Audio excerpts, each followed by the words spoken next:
राधे राधे दोस्तों आज हम पुराने ब्लाउज का नाप लेके हम अस्तर की कटिंग करेंगे। तो जिसके लिए हमने पुराने ब्लाउज को इस तरह से अच्छे से रख लिया है। रखने के बाद हमें इसको इंची टेप से शोल्डर पे रखनी है इंची टेप को, और हमें इसका लंबाई का माप लेना है जो कि हमारी 13.5 पे आ रही थी। लेकिन इस महिला को 14 इंच तैयार रखनी है, तो इसके लिए हमें 14 के ऊपर 1.5 इंच प्लस मार्जिन करके 15.5 पे निशान लगाना है। और उसके पीछे का पट्टा उसने 2.5 इंच का ही बोला था, इसके लिए हमें 3.5 इंच पर मार्क करना है। तो सबसे पहले हम लंबाई का निशान लगा लेंगे जो कि हमने 15.5 पे निशान लगाया है।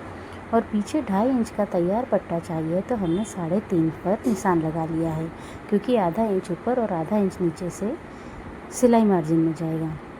उसके बाद शोल्डर हमने लिए है 6.25 इंच, और साइड स्लिट हमने माप करके उसमें 1 इंच प्लस मार्जिन करके उसका भी निशान लगा लिया है। तो इस तरह से हमारा आर्म होल भी निकल जाएगा।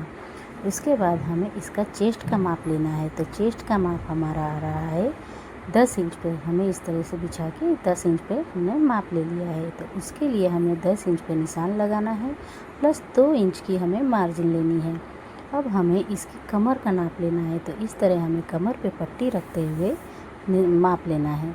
उसके बाद हमें कमर का चौथा हिस्सा जो कि 37 इंच का चौथा हिस्सा 9 आ रहा है, प्लस 1 इंच उसमें डाट का लेना है और 2 इंच का मार्जिन लेना है, और इस तरह से निशान लगा लेना है। आर्म होल की गोलाई हमने 1.25 इंच पे दी थी। इस तरह से गले की ऊपर की चौड़ाई हमने 2 इंच और नीचे की चौड़ाई हमने 3 इंच पे रख के इस तरह से गले का निशान लगा लिया है। निशान लगाने के बाद हम इसे कट कर लेंगे। तो हमने इसे कट कर लिया है। अब फ्रंट भाग के लिए हमें पहले तो आधा इंच हमें हुकाई की पट्टी के लिए छोड़ना है। उसके बाद हमें इस तरह से इस बैक पल्ले को रख लेना है। रखने के बाद इसे बिल्कुल इसी तरह से हमें मार्क लगा लेना है। इसके चारों तरफ मार्क इसी तरह से हमें लगाना है, और मार्क्स चारों बाजू से लगाने के बाद में हमें ये बैक पल्ले को हटा देना है। अब हमें नीचे से 1.5 इंच का निशान लगा लेना है, और इसी तरह से हमें नीचे से 1.5 इंच पर निशान लगा के एक सीधी लाइन ड्रॉ कर देनी है। अब साइड की तरफ से हमें 1-1 इंच का निशान लगा के यहाँ भी हमें एक लाइन ड्रॉ कर देनी है। इसके बाद हमें पुराना वाला ब्लाउज फिर से लेना है, और उसका हमें फ्रंट का गले का माप लेना है कि हमारा फ्रंट गला कितना बड़ा है और कितना हमें लेना है। तो इसके लिए हमने सीधे रख लिया है, और इसका गले की लंबाई आ रही है 6 इंच। तो हमने यहाँ पे 7 इंच आ रही, तो हमने यहाँ पे 7 इंच पे निशान लगा लिया है, और इसकी भी हम गोलाई दे देंगे। गोलाई देने के बाद में हमें इस लाइन को हटा के जो नीचे हमने 1.5 इंच वाली लाइन की थी, वहाँ से हमें 3.25 इंच पे मार्क करना है, और पीछे से हमें 2.5 इंच पे लेकर के इस तरह से राउंड दे देना है। ये हमारा तिरछ का निशान लग जाएगा।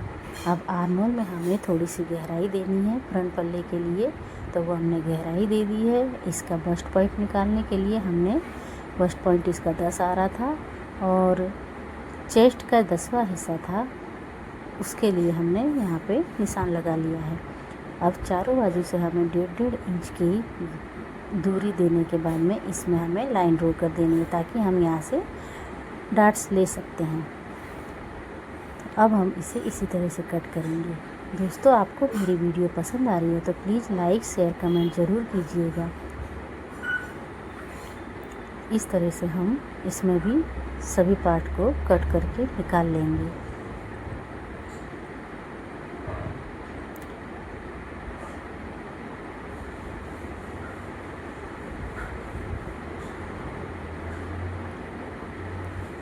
यहाँ से हम गले की गोलाई का निशान लगाया था, उसी तरह से हमने यहाँ भी कट कर दिया है। अब चारों कट पे हम थोड़ा थोड़ा कट मार देंगे, ताकि हमें आसानी रहे सिलते वक्त। तो अब हमें स्लीव की कटिंग करनी है। तो स्लीव के लिए हमने कपड़े को 4 फोल्ड कर लिया है। उसके बाद हमें स्लीव की लंबाई लेनी है जो कि 10 इंच आ रही है, तो हमें 11 इंच की लंबाई लेनी है।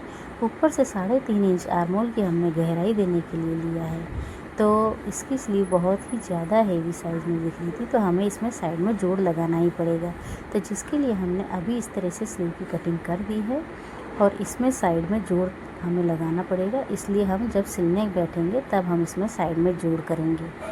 तो इस तरह से हमारे ब्लाउज़ की कटिंग हो चुकी है। तो दोस्तों, आपको ये वीडियो कैसी लगी मुझे कमेंट करके ज़रूर बताइएगा, और मेरी वीडियो को प्लीज़ लाइक शेयर ज़रूर कीजिएगा, सब्सक्राइब ज़रूर कीजिएगा।